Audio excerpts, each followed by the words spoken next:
కాబులి చెనా అంటాము, చిక్ పీసు లేకపోతే తెల్ల శనగలు.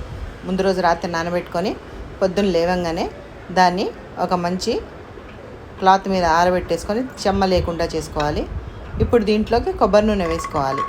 కొబ్బరి నూనె మంచిగా వేడైన తర్వాత ఈ శనగలు, ఈ కాబూలీ చెనా దాంట్లో వేసి సిమ్లో పెట్టి దగ్గర ఉండి రోస్ట్ చేయాలి. అవి నువ్వులు వేగినట్టు టపా టపా వేగినంతసేపు ఆ సౌండ్ వచ్చేంత వరకు మనము అక్కడే ఉండి వేయించుకోవాలి. ఈవినింగ్ స్నాక్స్కి బాగుంటాయి. ఇది తింటే ప్రోటీన్ రిచ్ ఫుడ్. ఇది ఒక పిడికెడు డైలీ తీసుకుంటే డయాబెటిక్ పేషెంట్లు కూడా చాలా యూస్ఫుల్ అయ్యే ఫుడ్ ఇది.